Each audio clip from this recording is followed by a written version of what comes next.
We play and call it work.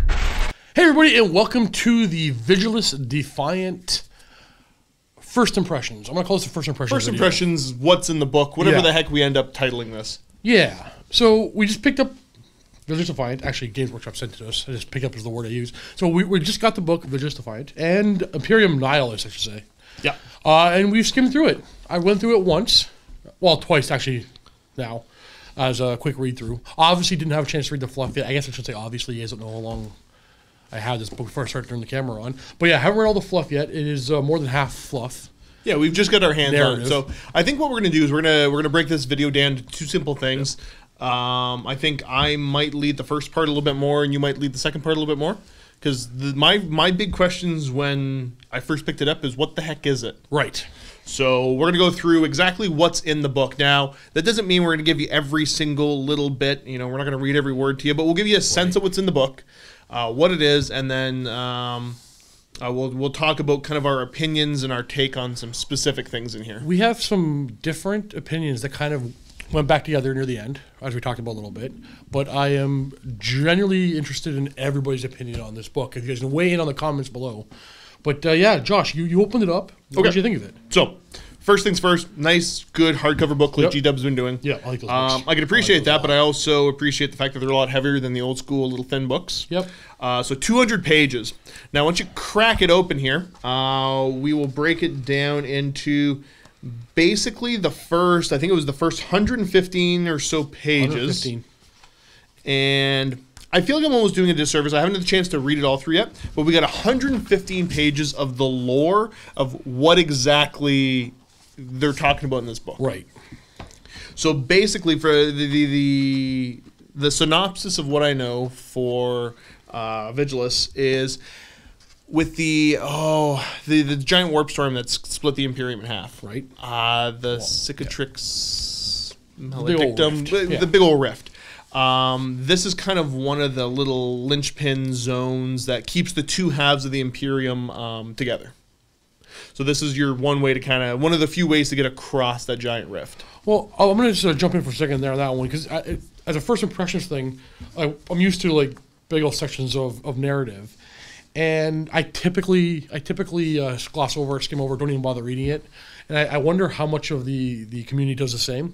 However, this time, because there's such a massive change in the universe, I want to know what's in here this time. Right. And this entire book is focusing on this kind of big conflict that's happening there, and specifically the factions that are present.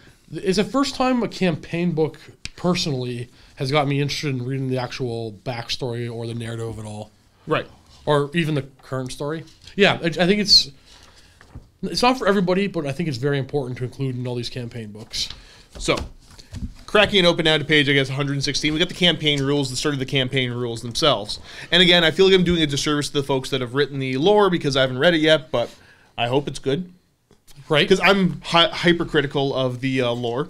Well, the thing about that, though, is it's going to be good to some and bad to others. Sure. It's all, yeah. That's all going to be personal taste. All right. So once we start off, the campaign rules are going to start off with a section talking about the Vigilus campaigns. And it gives you how to organize a campaign, how the campaign rounds work, fighting battles, declaring the winner. And also, they've got the campaign glory points is the system they're using here to declare the winner. So once you crack it open, if Stevie, if you want to hold it up for everybody there, we've got the War of the Beasts is what they're referring to for this entire campaign, and it's broken down into 3 phases that each have 6 rounds. And depending on what round you're playing on, there's certain special rules that'll pop up, both for affecting the battles and the armies, as well as getting your GPs, I've already forgot what it is, your glory points. Yeah, GPs. Gold power. They have got a really nice layout already if you want to run a campaign. Now, obviously, the catch is having enough people in a group dedicated to running a campaign can be tough. I could see this scaling up and down, whether it's just you and your buddy playing through it, or if you can get your whole gaming group, your store, whatever else. This is exciting looking stuff to me.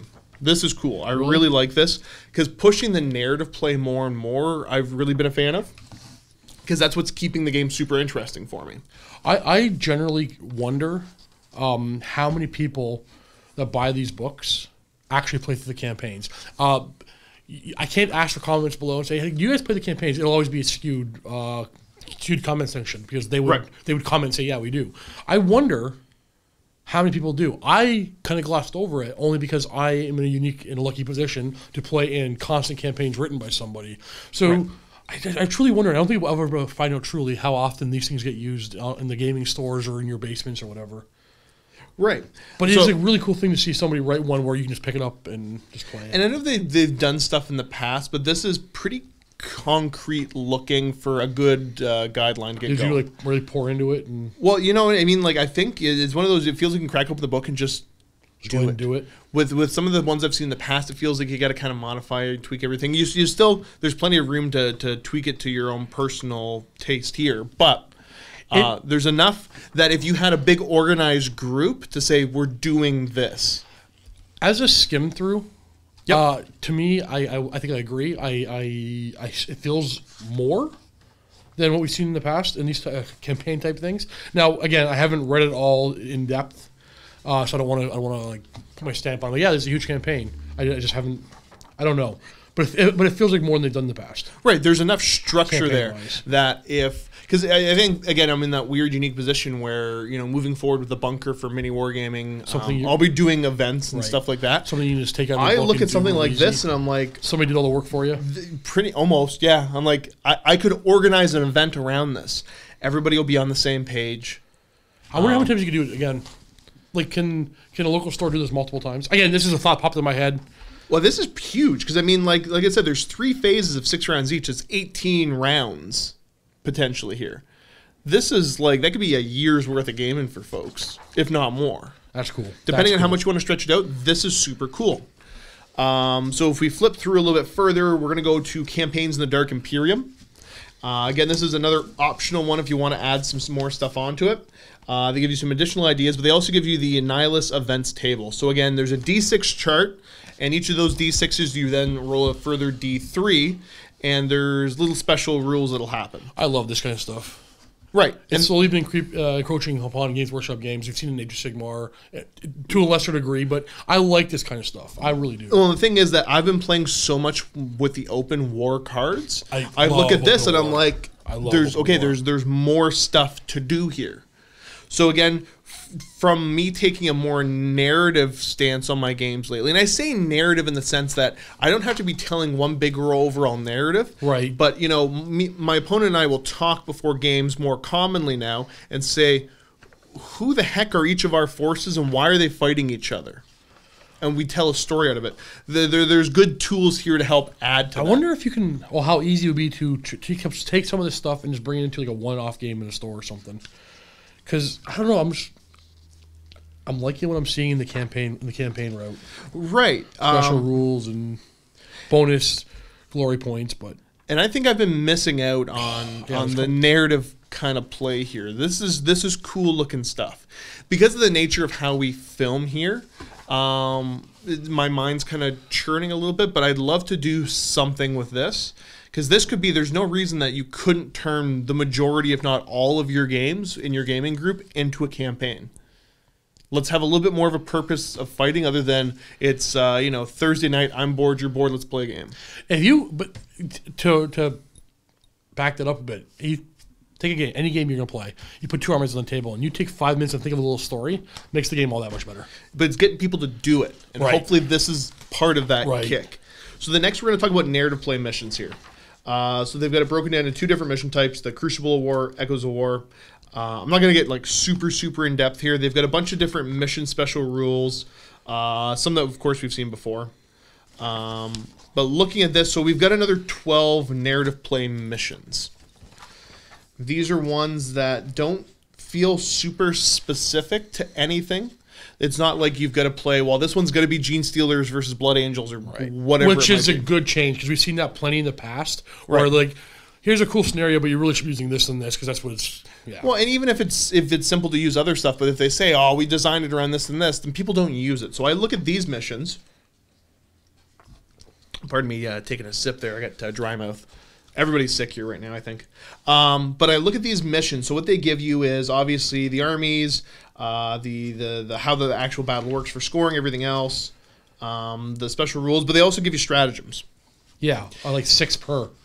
So, and that is... Looks like 3 per side. Yeah, because they're breaking it down into usually attacker, defender type stuff. Yep. So, yeah, depending on who you are, you get access to these stratagems. There's a lot of them, too. This is more the way that I see my gaming going now. I would 100% use these in a game. Right. So this is stuff I'm getting more and more excited for. Right. Well, I'll say this again. I've seen these before. I'll get to it more later, but I've seen this before, where it's typically like we've seen it in other campaign books, but it's different where it's not retelling a battle where X force. X bunch of miniatures from one army was fighting, and a bunch of miniatures from another army. I think you just grab these. Well, because I put think it on the table. Looking at it, I think the difference is because the first 6 missions are your Crucible of War. That, as far as I can see here, looking at any of these, and who knows, maybe I'm wrong, aren't army specific. But then you jump over to the Echoes of War, right, and then start looking at that. This is specific for certain armies. Oh, you're right. I've seen it. Angels of Death. So we've got 6 missions here that are narrative feeling missions that you use with whatever, and then there's 6 that are narrative missions according to the lore of the battle. Okay. That is very familiar to me then. But I like to try, especially the ones that aren't very specific. I would love to try them out. The Crucible of War stuff. Right. And I think part of this, because I'm going to give a shout out, because one of the biggest things that's happened for me in gaming in the last probably 5 years is I went down to Texas and I played in a event put on by the Narrative guys. And when did you go to Texas? You don't remember going to? I was gone for like a week. Okay. Is it weird that I just had a moment like, wait, did I actually go to Texas? Yeah, no, I went to Texas for a week and I played at WarGames Con with the Narrative guys, and I took part in their event. And their philosophy of how they play the game in a narrative fashion that you can play. Oh, I remember now. Yeah, there you are. I remember now. It doesn't have to be, you don't have to make it perfectly balanced because the game is never going to be perfectly balanced. Right. And you're telling a story. That's what these missions, these Crucible of War kind of feel like. Obviously, they're not a copy of them, but the overall feel and aesthetic of play the game. Stop worrying about perfect game balance and tell a story and have fun. Okay, so very recently, just a couple of weeks ago, I didn't partake, but I went to not a tournament, but we walked in the room, it looked like one. It was a narrative event from one of the local stores where people are just playing an ongoing, connected, progressive. Beatty? Yeah. Oh, you give Beatty a shout out. I don't want to. All right, Max Aggression, Niagara Falls. Well, no, other people, okay, but either way, it was just a narrative event where they played week to week, where things progressed, and the missions were special, and they were not balanced, but they're more than playable, and they got extra bonuses, kind of like special relics of the campaign. Yep. Design. Like, it handed them out, and I'm watching it go, I'm like, it's completely not balanced, but that looks so cool. The overall story, and the person who put it on did a bunch of work to do so, just get it ready. Yep. But we have it right here. Like, he can just do another one right now and use this. For sure. So whether you are using it looked really cool. Really interesting. The different phases, whether you're getting into the Crucible of War missions, just as one-offs, a bunch of good narrative play stuff, which is where I'm leaning more and more. And I keep saying that because I want to make it clear kind of where I think that this is really doing well. Well, okay, so that's what that has always been the purpose of the campaign books. Right. Next, we're going to flip over here. We got battle zones. So let's go through all of them. We got the Dust Storm, the Blizzard. We got the Warquake, the Geothermal Eruption, Spirescape, Gene Stealer Infestation. And that's it. Yeah, so again, another layer if you want to put on something else to your games. Whether you're using it with the Crucible of War missions or whatever else, or whether you're like, let's just play a regular old match play game, and I don't know, let's play one of these weird battle zones. Just something else we can kind of add into the games a little bit different. And I will say traditionally I always didn't like this stuff until I started playing the open war cards, and now I'm like, oh, this is actually kind of just goofy fun. Yeah, okay, so one, I agree, open war is amazing. Maybe we're just getting older, but it does. I agree. Like if you take MiniWarGamer Steve from literally 3 years ago, I've been like, I don't want to play that way. what are the rules? Let's play The base rules. match play. Let's just do it right. And I would have said that too. Let's just do it right. Like, this is wrong. That was literally my attitude 3 years ago. And I'm with you now. This thing's way more interesting. They've got the rules for the different war zones here. The scenery tables use a scenery table, roll d6 for each 2x2 section of the battlefield, and consult the table to see which terrain features should be set up.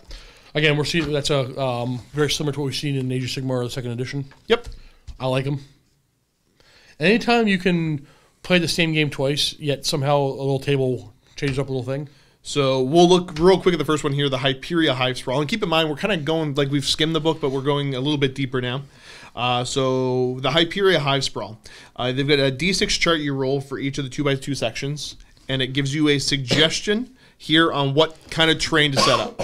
So like a roll of 1. This 2-foot square is barren, save a lone honored Imperium statue in the center. Optional rule, enemy snipers. Section of the battlefield is subject to the enemy snipers optional special rule, which is on the left here. Which is each time a unit finishes a move in this section of the battlefield, roll a d6, and a 6-up unit suffers a mortal wound. Cool. Sure. They've got 6 of these, and then they also give you the missions and battle zones that are suggested. Some different fun narrative ideas, and again, the optional rule. 5 of them. So it's adding more and more in. So I see this as the book that... And there's 5 pages of this stuff. Yep. Of different battle zones. What do they called it? These are not the battle zones. These are the war zones. The battle zones are kind of the full table. So we got special rule. There are 5 different kinds of war zones. Now, what I think about what's really cool about this in particular is, well, yeah, it's cool. But what if Josh and I are just 2 buddies who live out far away from the store? The closest store is an hour away, and nobody else in the area plays. We just play each other all the time. We've met that pair numerous times. Yep. Plenty of people out there are living the life like that. Unfortunately, just not in a big city. Well, now I'm used to playing. I'm always playing my Dark Angels. He's always playing his. What's your army? What's your army right now? I don't even know. It's Death Watcher Guard. It's one of I'll call Guard. He's always playing his Guard. Sure. I'm always playing my Dark Angels, and we're always kind of playing the same game. We change around our miniatures every now and then, but now we can play the game again more and more with a bunch more just random terrain rules. It is fresh and new to us. It's different to us. Right. So some of this stuff too, it feels like more ways to play. More ways to play is always a good thing. Good for groups. It'll scale up and down, but it scales up very well. Yes. So keep going on. We're through all the different war zones here. Now we're going to get into kind of the part that you'll head up and talk about. Yeah, this is. I'm assuming the majority of the people watching this video, or the majority of the community, is more about this section of the book than this section of the book. And this is the faction rules. So this technically starts on page 168 out of 200. Yes, out of 200. Yes, we're very late in the book, but again, nothing new. So now we're having what's called special detachments. You can basically, there's a bunch in here, we'll go over a few of them. There's basically, you can spend a command point to take one of your detachments and give it some special rules. I'll explain it better when we get to the first one. But when you do so, that detachment will gain access to relics, special rules, and stratagems. This is nothing new. You all know that. If you care, you've seen the leaks, you've seen the Wargaming community articles, you know all about this.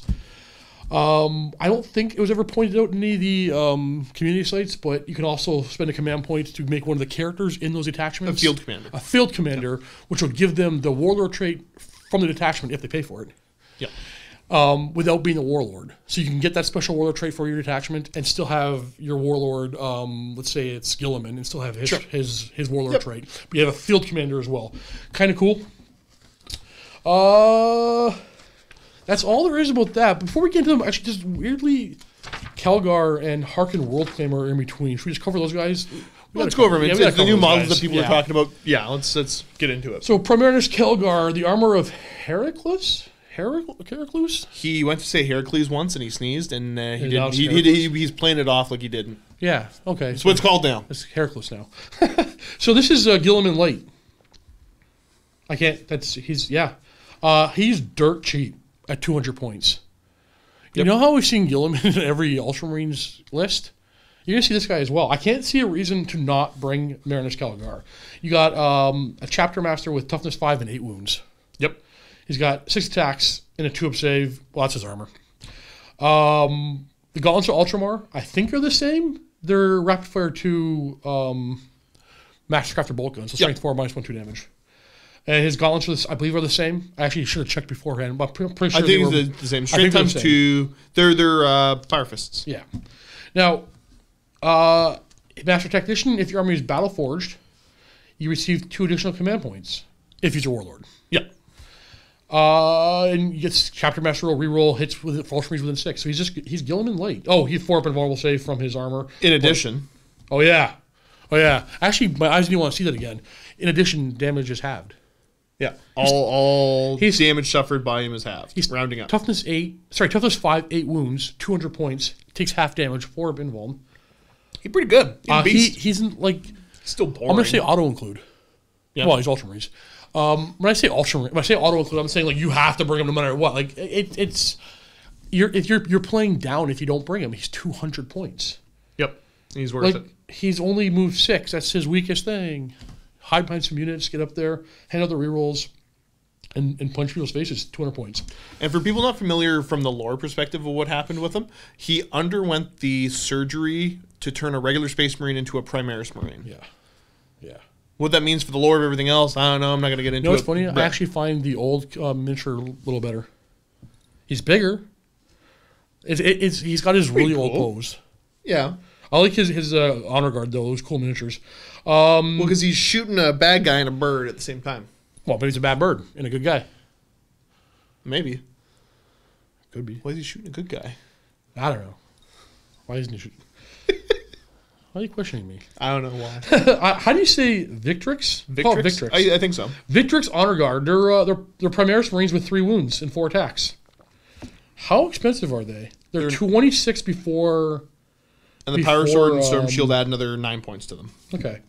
That's so not they're terrible. 35 points a model. So, yeah, 4 attacks, weapon skill 3 with a Power Sword.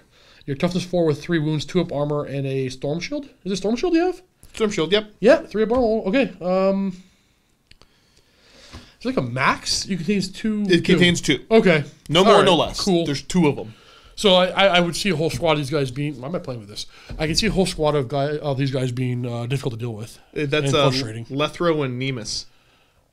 They had names? They're over here. They're not named characters. They're okay. They're in the. But they talk about them over there. I guess they're not unique, so I guess you could take multiple squads of them. It doesn't say unique. Oh. Yeah, and you could because if your army is battle forged, the unit does not take up a slot or does not take up slots in a detachment that includes Marinus Kelgar. So you bring Kelgar, which why aren't you? Because he's 200 points. You can just bring a bunch of these. What? I almost want them to take up slot, though. Is there? I know. How are they not unique? For detachments. Weird. Oh, and they can perform heroic intervention as a sure, and they get the... No, that's really good. If there's an Ultramarines character loses a wound within 3 on a 2 up, they can intercept and suffer a mortal wound. So they do the bodyguard kind of thing. Cool. I can see this being abused. But it's Marines, so I'm okay with it. Yep. All right, so Harkin World Claimer. Let's talk about the fact that this is probably the greatest miniature ever sculpted in the history of miniatures. I love this miniature. Really? I love this miniature. I hate that he's Black Legion. I hate he's a named character. I want to take this miniature and just paint it silver and add it to my army. So we have a character raptor. We've covered it. Let's move on. That's all he is. Yeah. He's nothing special. He's cheap. He's cheap. He's like 115 points. His special lightning claw is not special. Lightning claw. Yeah, my bad. Wow. His hell spear can be thrown. Assault 1, strength becomes 5, -3, D3 damage. He can't stab you with it though. He can only chuck it at you. -1 leadership within 18 of them. 4 invuln save. Each time he kills a character, add 1 to the model's attack characteristic. He is the best. I love the miniature. I'll buy him for that. He's by no means not include. He's by no means useless. So we'll give him a thumbs up and move on. Alrighty. Let's get to the stuff. Why you're actually here. I wonder what the timestamp is. We put that in the thing. Let's talk about the very first specialist detachment. I almost couldn't think of the word. It's called the Indominus Crusaders. You spend 1 command point to make one of your detachments the Indominus Crusader detachment. This one here will make Primaris captains, Primaris lieutenants, Primaris ancients, intercessor squads, inceptor squads, Oh, and that's it. Gain the Indominus Crusader keyword. And what that does is, once per... This is amazing, I think. Once per battle at the start of your movement phase, if your warlord is on the battlefield... No, let's specify this one. This is the Warlord Trade. Now you can... Oh, it is a Warlord Trade. That's a Warlord Trade, yeah. Oh, okay. I missed that. Okay. So, you have to pay for that one? So, either if your Warlord is in the Indominus Crusade... Yeah, okay, if he's one of the characters, you can take that as Warlord Trait. Or if somebody else is your Warlord, you can spend the one command point to make him the whatever special field commander.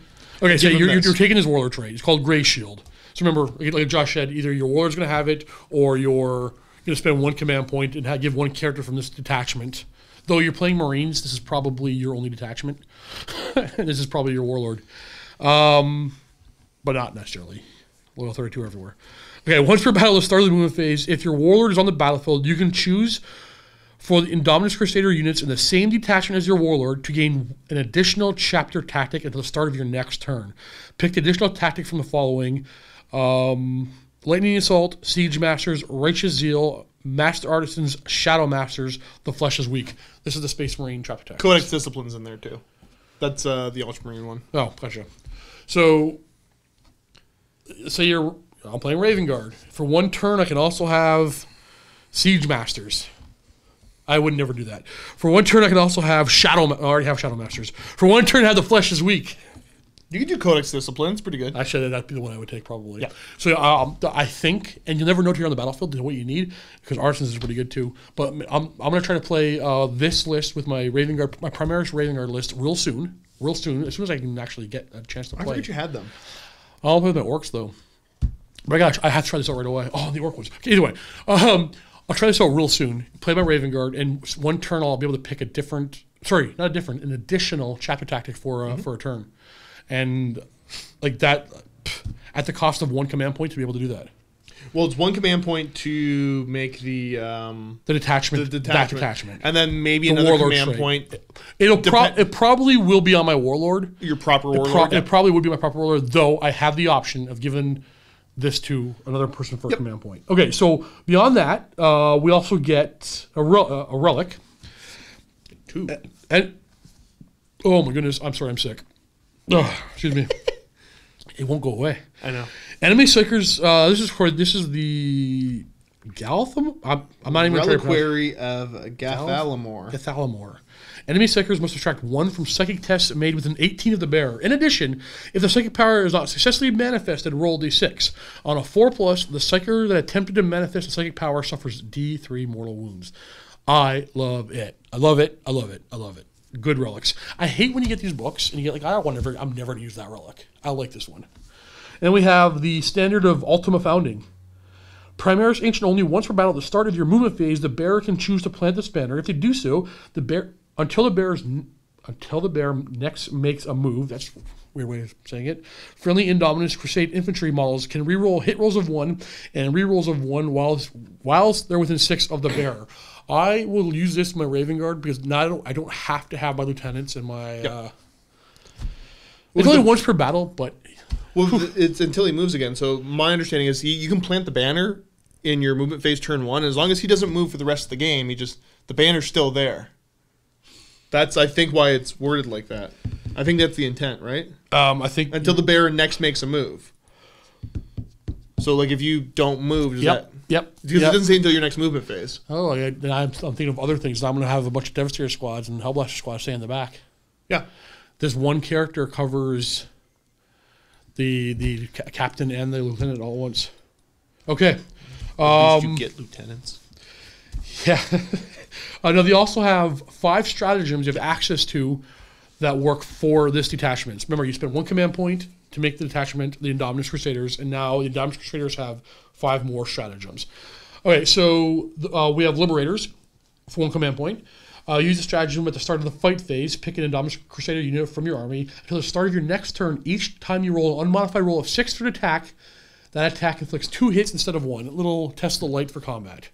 I'm not a big combat guy, so what loves combat for Primaris stuff? Well, because here's the thing: is that it's only your captains, lieutenants, ancients, intercessors, and inceptors. None of them really love it. Reavers aren't included. No.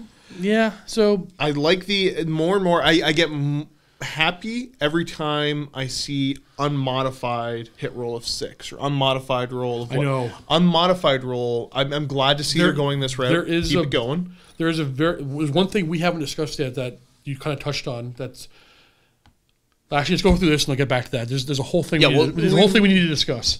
I think we said we weren't going to give our opinions on stuff until the end, and then I immediately started doing it. But fine, I mean, I know if you've watched this before, you knew. Okay, so it's going to be your Inceptors or Intercessors, which are typically minimal squads. So it might help you out for a turn. It might be a Hail Mary. I need extra attacks.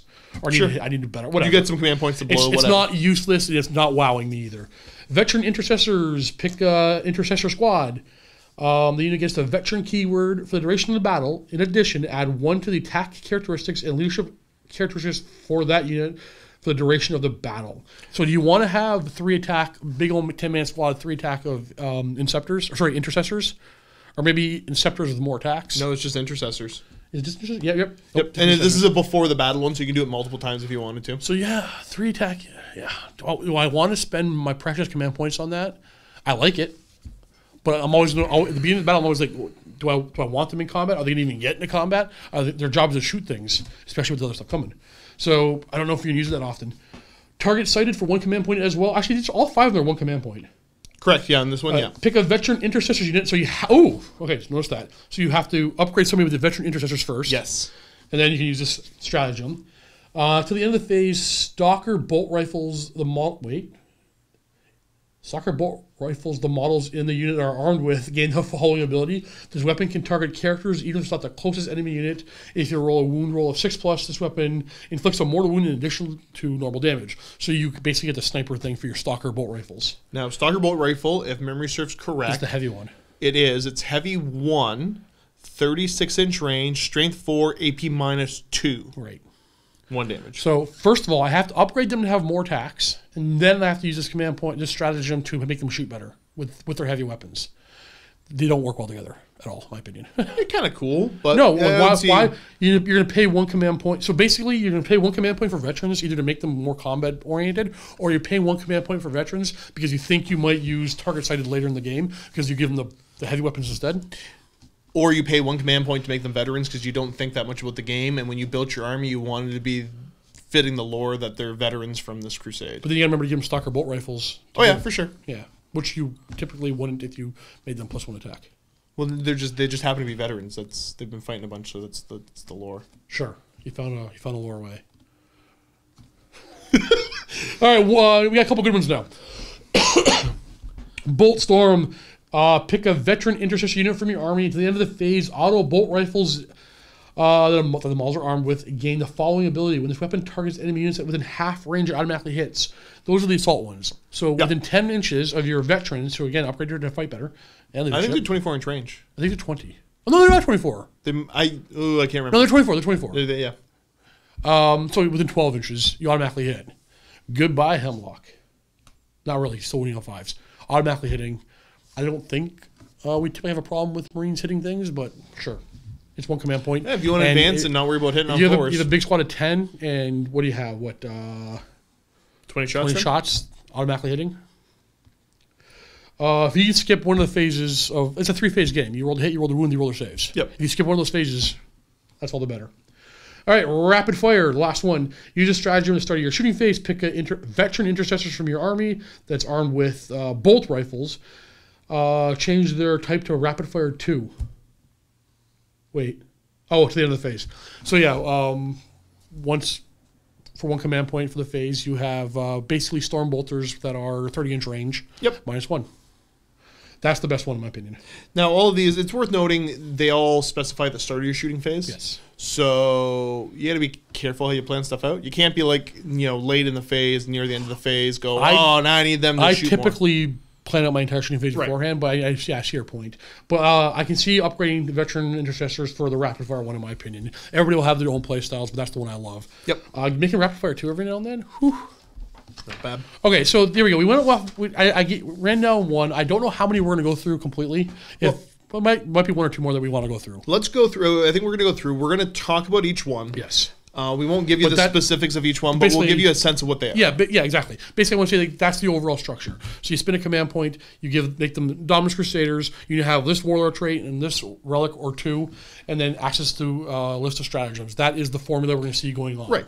So the next one we're going to look at is the Ultramarines Victrix Guard. Again, it gives you a Warlord trait, gives you 2 stratagems, 2 relics, and it affects your captains, ancients, honor guard, Victrix honor guard, Vanguard vets, Stern Guard vets. That gives them the Victrix keyword, so that's the stuff in the detachment's going to affect. So there's your Ultramarine one. Flip over to the fifth one. I think this is the one most people have seen, or at least seen parts of. The community site. So again, Warlord trait, 1 relic. They don't get as much bling. 2 stratagems, and it's affecting captains, centurions, dreadnoughts, and vindicators. They get the Siegebreaker cohort. Flipping over to the next one, Crimson Fist Liberator Strike Force. Gives you a Warlord trait, a relic, 2 stratagems, which is going to be the regular thing moving on. I'll tell you if it's different. It affects your Primaris characters, Intercessor squads, Reaver squads, and Hellblasters. Not bad. Yeah, I want to point out one of their special stratagems. Just stuck out to me when we were reading it. Sure. They got one that's use a strategy at the end of the enemy shooting phase. Pick a Liberator Strike Force unit from your army that was targeted by 1 or more attacks this phase. It says targeted, don't have to kill anybody. Yep. That usually immediately shoots as if you're shooting phase. So that could be a Intercessor squad, Hellblaster squad that's got shot at, immediately on fire in their shooting phase. Yep. I think it's really cool. That is. That's a really pretty cool one. We got the Black Templar Sword Brethren. This is affecting High Marshal Helbrecht, the Emperor's Champion, Captains, Company Champions, and Company Veterans. They get the Sword Brethren keyword. And again, the standard kind of, 1 Warlord trait, 2 stratagems, 1 relic. Ravenwing Attack Squadron. This is affecting, obviously, anything that's a Ravenwing unit. Here's the problem with this one. I like it. Did you pick the sword back up again? I like it. It's really cool. Except for it's a Ravenwing stratagem detachment, so you probably don't have the command points to spare for this. It's true. You have 2 stratagems. One costs 2, one costs 1. They're pretty good. Costs you 1 command point to make the attack squad. So typically, though, you're only gonna have a Ravenwing army is only gonna have 5 command points max, right? Because you get 3 Battleforged, and maybe you got 2 Outrider detachments. So you have 5 command points. You spent 1 to make them Raven Guard attack squadron. You got 4 left. So you got your Ravenwing in book stratagems, which are really good, and then you have 2 more. But now, one thing I'm going to point out is that you can't really make use of it. The detachment you're picking to upgrade for all of these that I've seen doesn't need to include just the units we're talking about. So you could take a battalion, have a couple Ravenwing units in it, and spend that to make an attack squadron, and it's only giving the Ravenwing stuff the attack squadron keyword and giving them access to this stuff. But you're not really going to do it. And you could. You're right. You absolutely could. But if you're going to play Ravenwing, you typically want to use it all. And when I just said you only have 4 to play with, that was actually wrong. Because when you have your 5 command points, 3 from Battleforged, and 2 from having 2 Outrider attachments, well, now you're spending 2 command points to make each one of them an attack squadron. You only have 3 to play with if you're playing full Ravenwing. So the only way to really do it is what Josh said. To really make use of the stratagem is to make them part of a battalion. You got to bring those 3 scouts. 3 squads to get enough command points to use stuff like this. So, food for thought. Yeah. But I mean, this stuff isn't bad in the book. Space Wolves. The Stalker Pack. This one felt weird. You know what, guys? You didn't get one. Space Wolves didn't get one. Just move on. You got Battle Leaders, Blood Claws, and Reavers being affected. You didn't get one. It's bad. Let's move on. Yeah, it's not fantastic. Yeah, it's boring. It's boring and useless. It's just going to... It affects your Blood Claws and your Reavers. Like, everybody knows you bring Blood Claws and Reavers. The next one, I got a big goofy spawn when I read it. They're just the name saying it again. It's the Cybernetica cohort. It's not that one. No. But it does affect your Tech Priest, Dominus, Engine Seers, Cybernetica Data Smiths, and Castellan Robots in the detachment you pick. When we were reading all these, I think we called this the baseline one. Yep. Pretty useful, but not being overpowered. I don't think anybody's going to complain about that one, but it's going to be used. Right. Next, we got the Servitor Maniple. Same kind of loadout for the Warlord traits and relics, blur. This is affecting Tech Priests, Dominus, Engine Seers, Cataphrone Breachers, Cataphrone Destroyers, and Servitors. Yeah. Pretty cool. It wasn't bad. I wasn't super excited about it. We got the Anointed Throng. So this is for you Gene Stealer cult people that don't have anything yet. This is affecting Abominants and Aberrants. Those are the big misshapen guys, I think. Now, I know people are watching this video right now going, like, why aren't they reading everything off? Because we don't have we can't just read the entire everything to you guys. But there's going to be conversation. There's going to be conversation coming. Next, we have the Deliverance Brood Surge. This is affecting your Acolyte Icon Wards, your Neophyte Hybrids, your Acolyte Hybrids, and Goliath Trucks. Boop. We can kind of talk to the ones that we play that we can. Yeah. Well, let's see. It's a lot easier too, right? Wind Rider Hosts. So this is getting into your Eldari, your Autarch Skyrunners, your Farseer Skyrunners, your Warlock Skyrunners, your Warlock Skyrunner Conclaves, Wind Riders, and Vipers. Next, we got the Wraith Host, which is your Spirit Seers and Wraith Constructs. I can see both these being used. Yep. And one thing that I think this is the first one where it pops up for the Wraith Host, it also gives you a new Rune of Battle. So your Psyker can replace one of the Psychic powers they know, excluding Smite. Yeah. But I mean, it's one that's in the Detachment. I just don't think many of them give you new Psychic power. The Guard get 5. Yeah. So your Emperor's Blade Assault Company, which is affecting your company commanders, platoon commanders, command squads, special weapon squads, veterans, infantry squads, chimeras, and toroxes. It's your mechanized one. Your Emperor's Wrath Artillery Company is another one here that's affecting your company commanders, Master of Ordnance, Basilisk, Hydra, and Wyvern. Boop. Emperor's Conclave Infantry Company, which is affecting your company commander, platoon commander, command squads, infantry squads, conscripts, priests, and crusaders. Your Emperor's Fist Tank Company, which is the one I'm going to come back and talk about later. It's affecting Lehman Russes. Yeah. Moving over. Next, we have the Tempestus Drop Force. This one's actually pretty good. I was really waiting for the depression to move really dig this one. It affects your Tempestor Primes, your Tempestus Scions, your Tempestus Command Squads, and your Valkyries. It's delicious. So much love for the Guard. Next, your favorite one. We got the Stomp a Mob. So first of all, you have to buy a big expensive model that's hollow. You got to paint it. Then you got to realize you're paying 3 times the price for it. And then you got to spend a crap ton of stratagems, command points to give it some rules you don't even care about. You can make it a character. You can have a 5 of Binvuln save. You can give it Binvuln. Cult of Speed is the next one. Cult of Speed's good. I like this one. This is affecting any of your Speed Freak stuff. I think Speed Freaks is where it's at too. Your Dread Wah. Probably going to be used with the Cult of Speed, but any orc can use it. Big Mechs, Gorkanauts, Morkanauts, Death Dreads, Killicams. Because as an orc player, this one is perfectly balanced and the rest are overpowered.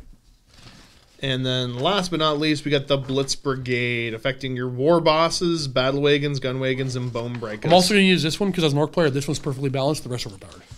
That's fair. Okay, so what's your one you're going to pick out to describe more in depth? Because again, it'll take us forever to go through all of these. Which one am I going to pick out? Oh, should I talk about one of the orc ones? Everybody plays orcs. I guess we should. You know what? Let's give them the Wind Riders. I opened up to that page. Chris and I were talking about it already. Let's do Wind Riders. Okay. Though then again, the Wraith Host, what I want to do. Wind Riders. Everybody likes Wind Riders. Okay, so Wind Rider Host, 1 command point. Wind Rider Host. Your Warlord can get the trait Wild Rider. Your Warlord and any friendly Wind Rider host within 6 of your Warlord can charge even if they had fallen back. Their relic is the Howling Sky Sword of Galileth. It is a weapon that only can be replaced by a witch weapon. So something with the witch blades. That's the what weapon? Witch blade. What did I say? I thought you were going to say witch weapon. The witch weapon. So that's your warlocks on bikes and your farseers on bikes because everybody has to have a bike, I believe. Yeah, it's all Skyrunners. The weapon becomes always winning on 2+. You're used to that. It's a witch weapon. The what weapon? And it's 3 damage. It's okay. It's not fantastic. It's a pretty good one. But your stratagems, or why you're taking it, for 2 command points, use a stratagem in the fight phase after the Wind Rider host unit from your army has fought. You can immediately make a move and advance as if it were your movement phase. If there are enemy units within 1, it can fall back instead. So after you fight, you wipe everybody out, spend 2 command points and move. If there are enemy units within 1, you just move and fall back. But what it says is, after your use it in the fight phase after a Wind Rider host unit from your army has fought. That you can immediately make a move. Go in, do your attacks. And advance. Oh, yeah, but I'm saying you go in, make your attacks, you killed everybody, whatever, and you can move in advance. Maybe you didn't kill everybody. You're still in combat. You spend 2 command points and you move away. Fall back. You can't advance with that, obviously, but you just move away. The Raven Guard got something very similar. They're not good in combat, so they're using the slingshot. They're going to charge in, do their measly 10 attacks for 8 models. Yep. And then they're going to spend their stratagem and immediately move before the enemy fights back. Raven Guard aren't going to do it to kill things. They're going to use a slingshot. I suspect Eldar would as well. Yep. But Raven Guard are a very similar one. It calls affecting the brain. They also have Tempest of Blades for 3 command points. Use a stratagem at the start of your shooting phase. Pick a Wind Rider host Farseer on a Skyrunner. Improve the armor penetration characteristics of shooting attacks made by friendly Wind Rider host units within 6 of that character. That's pretty good. Yeah. That's a lot of AP. That's expensive, though. But I know, but you understand. That'll win a game, You though. can get 4 shots per bike with just a Shuriken Catapult. And they're all going to have AP 1 now. Oh, it's not even on a certain roll. No. It's well, because on a roll of... Wait, correct me if I'm wrong, but it's... There's a Warlord Trade on a roll of 6. 6. It's got AP of 1. This is just give them 1. Do the Shuriken weapons already have something built in, though? If you roll a 6 to wound, yeah. It's AP 3, I think. So that would push into AP 4? Yeah. That's kind of cool. Can you imagine that many shots with just AP 1? I mean, it is 3 command points. It is a lot of command points. But you got... What's the maximum squad for a bike? I think it's 12. That's, 48 shots? Yep. With having some psychic powers to potentially... help out. I mean, it's 3 command points. It's a big investment, but... Okay, that's the Wind Rider host. Okay, I lied. I'm realizing the Tank Company Games Workshop had some stuff up on it the other day, so we're going to talk about the Tempestus one instead. Oh, you went and checked it? So, Tempestus Drop Force, 1 command point, and like I said, it's affecting your Primes, your Scions, your Scion Command Squads, and Valkyries. Not bad, because that's what you're going to bring. Doesn't affect your Tauroxes, but they're lame and they smell like farts. Who cares? They do smell like farts. So, the Warlord Trade, Grave. Grave. Well, it doesn't. It does say Grave. Does it say? It doesn't say Grave. It says Grave. Ah! Ah! Grave Shoot Commando. Okay, so but then see they spell it right after. So Grave Shoot Commando. Add 1 to hit rolls for attacks made by friendly Tempestus Drop Force infantry units that disembarked from a friendly Tempestus Drop Force Valkyrie this turn while they're within 6 inches of your Warlord. Pretty good. Sure. They bring the plasma. Didn't want them to die. Well, yeah, because now, I guess what, overcharge to your heart's content. I don't think this is the best one. I think it's good. I don't know why you didn't pick one of the cheesier ones to talk about. I think this is fantastic. The Relic of the Progenium. The Progenium. It's not that great. The Cypra Mundi Null Emitter. If the bear is targeted or affected by a psychic power, roll a d6. 2 up has no effect. That's not bad. I mean, I don't think it's that clutch. It could be good. 1 command point for aerial fire support. Use this stratagem in the enemy charge phase after a Tempestus Drop Force infantry unit from your army is chosen as the target of an enemy unit's charge. Pick a Drop Force Valkyrie from your army within 6 of the unit being charged. The Valkyrie can fire Overwatch at the charging unit, even if it's not the target of the charge, and while doing so will hit the enemy on hit rolls of 4 up regardless of modifiers. That's pretty good. Yeah. Now, here's the other one. 1 command point, Precision Drop. At the start of your... Use the stratagem at the start of your movement phase. Pick a Tempestus Drop Force Valkyrie from your army. You don't pick a unit inside of Valkyrie, you pick the Valkyrie. Good. Until the end of the phase, if units embarked within the Valkyrie use the Grav Shoot insertion ability to disembark, which, correct me if I'm wrong, that's jumping out after it moves. Anywhere during its move. Okay. You're the guard player. I never used Valkyries. I know it's fair. Do not roll a d6 for each model to determine if they are slain. Instead, no models from that unit are slain by that ability. So you can put a grand total of 3 command squads inside of that. You can jump all 12. Not going to work on your Ogrins, though. Going to jump all 12 of them. Yeah, it's true. No, it's 100% true. It's going to jump all 12 of those plasma guns hitting on 3s out. No, they already hit on 3s. We hit on 2s. Well, if you do the 3 command squads, you can't fit the commander in there. No, wait. Because the transport capacity is... now, if you get another way to drop the commander in, sure. Oh, well, you just got a deep strike commander in. You could. Or you could put 1 command squad, 1 5-man squad, and... Another 5-man squad? Or you bring 2 Well, no, Valkyries. that's too many, because you put the commander in there, too. Or, yeah, you just bring more than... You bring 2 Valkyries. But he might die when he jumps out. What? You can only use the stratagem on 1 Valkyrie. Yeah, but you just need 1 to jump out a bunch of guys. They're all going to roll to hit on 2s. Sure. Like, so you have 2 Valkyries. 1, everybody's getting out safe. Yeah.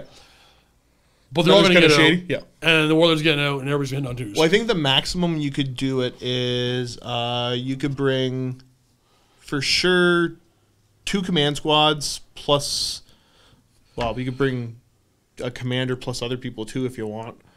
But, yeah, I mean, at the very least, do 2 command squads with 4 plasma per and the commander.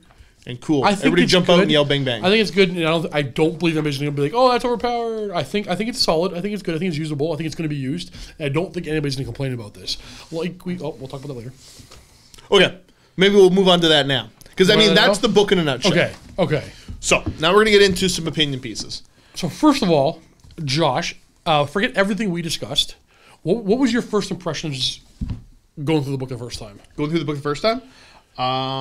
I can say that I immediately skipped back to the rules for the detachments and read them. Right. I was slightly underwhelmed.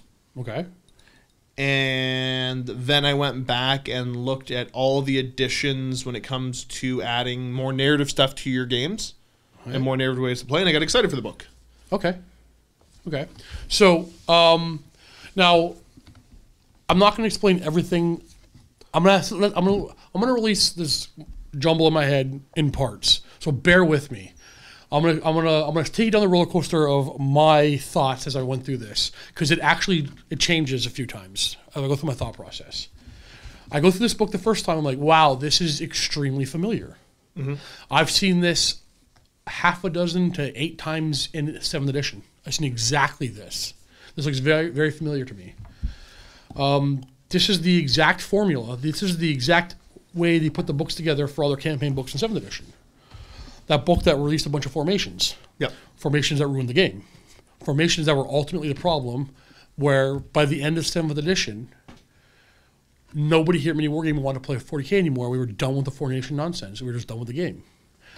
So immediately I had a little bit of a panic attack. I'm like, what's happening here? Are we getting basically formations? So give me a second to pump the brakes, because I'm just going to say one piece, and I don't know if you'll agree with me. No, by all means. I'm taking you through what I went through, but go ahead. As soon as I hear you say that, formations did not ruin 7th edition.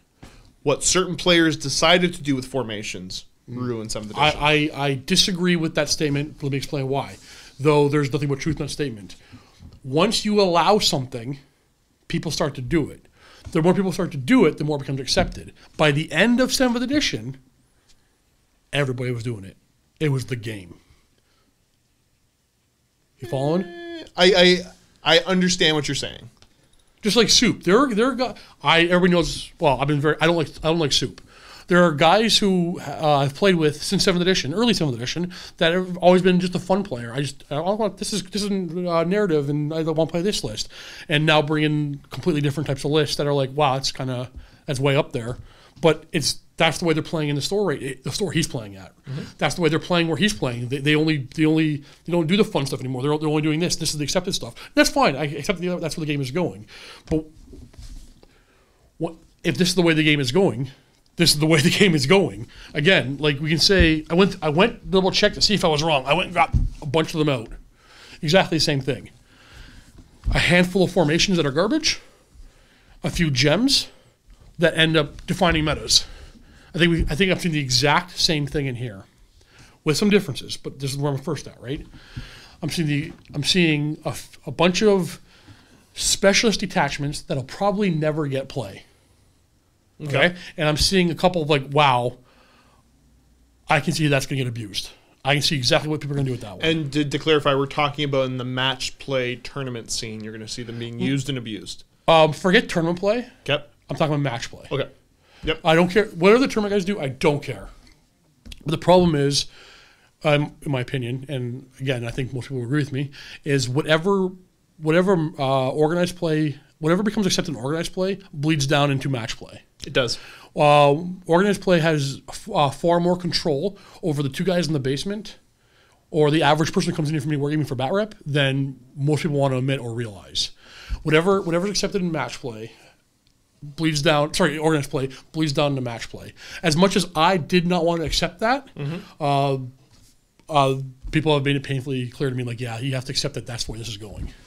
So I'm seeing this book to be very similar to Cao Yun, or Mon Ka, the Red Wa, Angel of Death, Wrath of Magnus. We've seen this stuff before. Some of the formations were useless. Some of them were just fun. And some of them, after enough time have passed, people have found ways to abuse them. I'm like, okay, that's horrible. I'm upset. Like, I hope this doesn't start the same thing, though I've already read a couple that I guarantee are going to become staples. Like, literally auto-includes. I see how this book is going to start shaping the meta again. That's not necessarily a bad thing. But then I go, wait a second. Well, it's a little different. We're paying command points now. They're not the same thing as formations because they're free. The formations were free. Now we're paying command points, and it's just now we got to pay. Using typically to get a lot of these special rules, we had to spend command points for stratagems, and it didn't take long after that when I realized, well, that doesn't balance it. A command point isn't the same currency from army to army.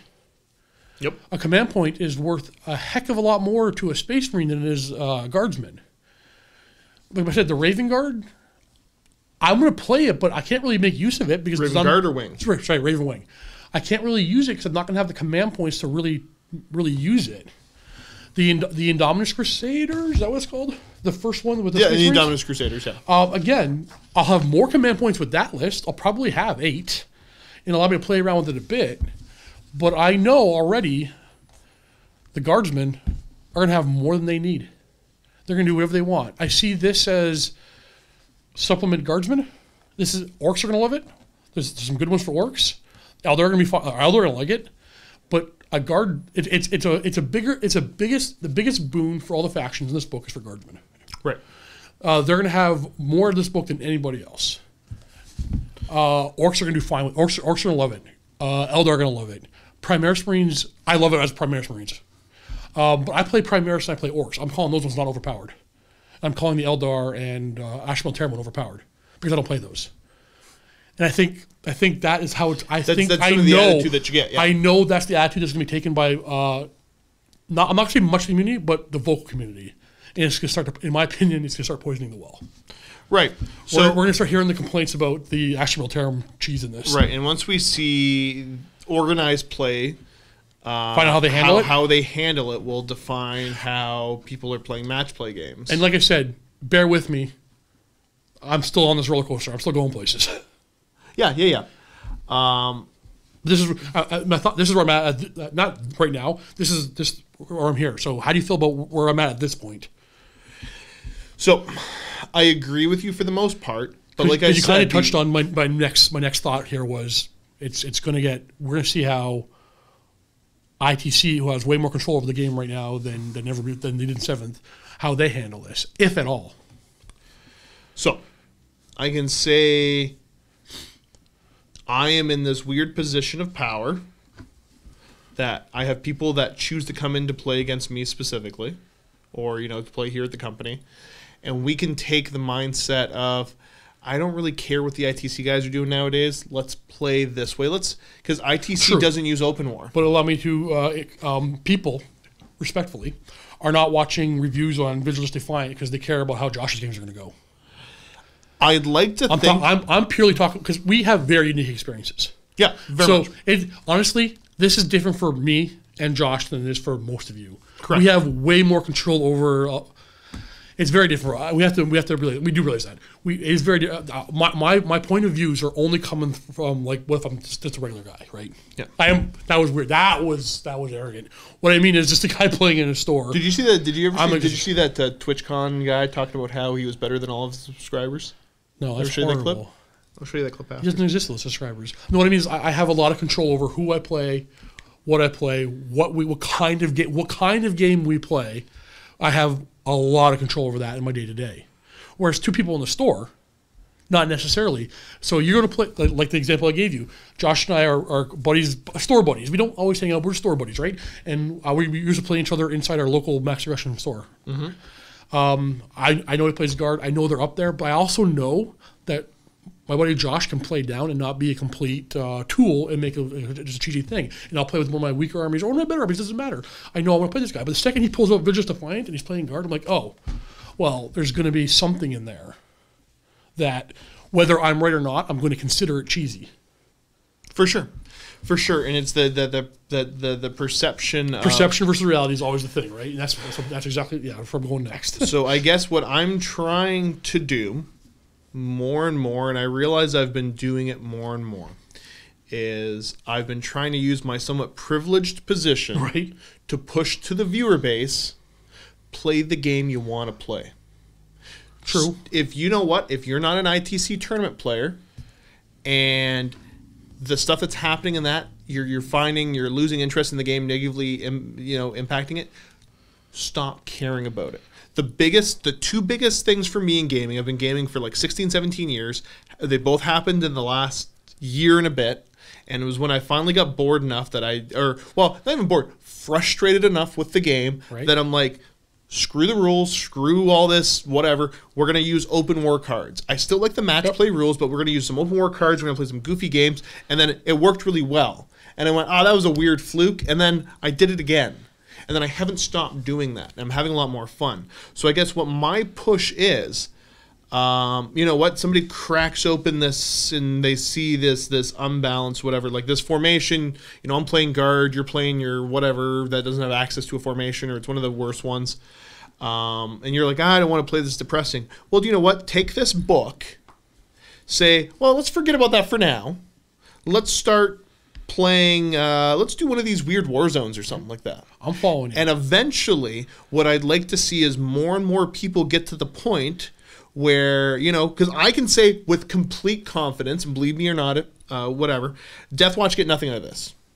If somebody comes in tomorrow with some guard whatever out of this book, but after talking to them, they have the same kind of, I don't care if I win or lose, I play for fun, I'm still going to play to win, I got a good strong army, but you know what, I'm here to have a good lore appropriate game, and my army, even though it's powerful, fits the lore, cool, let's just play. And that's where I want to see the community get pushed to more and more. That is fantastic. Let me put you in your place. I love you. You have that privilege. You don't have that power. Every Tom, Dick, and Harry, they don't have that power. The meta will be what the meta will be. Josh may like what he wants and has control over what he wants, and so do I, to be honest with you. Sure. Like, you know what I mean? Like, I shouldn't complain. But I'm going to be here, be like, I feel this is one of those true situations I feel. This is the thing where I'm going to point it out, and you're going to disagree with me, and 6 months from now, I'm going to be like, wow, this is going to affect, this is formation. This is 100% formations that have a point cost that some armies don't care about, and some armies can't afford. So this cost is worse than the free formations before, because at least they were free for everybody. I don't disagree. I think for me and you, it's not going to affect our day to day. I really don't. It'll be a little bit, but it won't. Tom, Dick, and Harry, this is going to affect your meta. It will, and that's where I'm saying that start to put the effort in. Find your other folks that enjoy fun narrative, play for fun, and you gotta build that meta. And I'm not telling you to go bully the tournament players or the people in the meta like that. Whatever. Find your gaming group that enjoys the way you play and use this as a tool to improve. 100% right. 100%. I can't argue that. You're 100% right. I think where my mind's at is, you can't always have that. There are plenty of super tight groups. We know when they come in here. Yep. There's not always that super tight group. Some people just play in the stores. You know what? But here's the thing: is that person that's going to use this cool, potentially fun, fluffy stuff and do degenerate things. They've been doing degenerate things with their army the whole time. You already know those people. Yeah. Okay. But, you already, you know what I mean? Remember my original point, though, right? Like there was a level of the gentleman's agreement does not really exist in 8th edition like it did in 7th edition. There was parts of 7th where people were like, hey, I feel like bringing a flyer today. Would you like to do that? Would you like to bring one? Or is that okay? Do you have something to handle a flyer? Yep. I feel like bringing a Baneblade today. Is it cool if I bring a super heavy? There's none of that. The gentleman's agreement of talk beforehand, again, this is not a sweeping overall rule for everything. It's a lot less than it was in 7th. People throw down 3 shield captains, a loyal 32, and then their army like it's no big deal. Like it's accepted. Whether me or you like it, whether half of you or whatever like it, people who I know never would have did that previously do that now because as the community more and more accepts it, it bleeds down. It'll eventually get down to your group where you're doing this stuff. Now, again, it's a roller coaster, right? Yep. And then I get to the point, I look at a second look through, and I'm going, this is literally exactly this book. This is the same thing. Same thing. We have campaign. Right. We got narrative stuff. We have special missions. We have formations. Right. And but as I'm going through it again, I'm like, I just had this feeling like something's missing. I'm missing some information.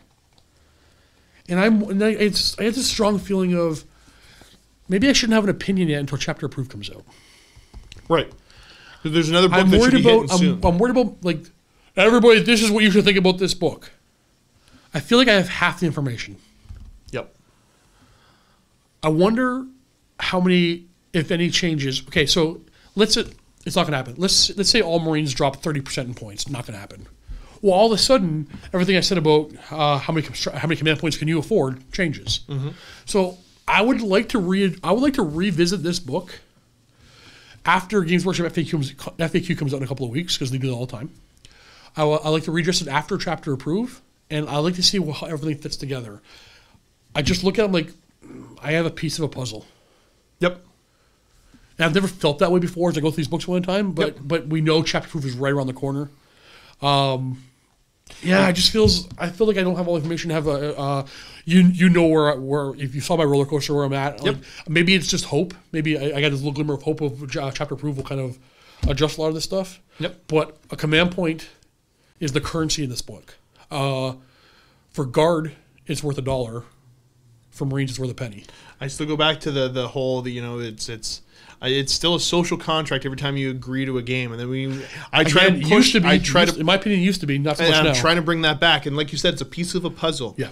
Put it down, use it to paint a prettier picture. You don't got to take take that piece of the puzzle and go, "Hey friend, I'm going to shove it up your nose." If I'm wrong, and this is like, oh, doesn't change anything, or people are like, hey, we don't use those special detachments. They're not part of the game. I suspect that these people are going to use them if they choose to or not. Yep. Not if their opponent chooses to or not. I suspect this is going to be part of our day-to-day game. And I suspect it'll affect the game more than I think it was intended to or we like it to. And if I'm wrong, I've been wrong before. It's actually rare, but it does happen. I'll say so. Sure. So ultimately, I guess my closing thoughts, I like the book. There's cool stuff. And I hope the community does a good job of integrating it into their games. I want to see chapter approved before I say no more. Thanks for tuning in. I don't know how long this was. Oh, it was longer than we expected. It always is. But we'll definitely come back to this topic. Yep. Thanks for tuning in. And as always, happy wargaming.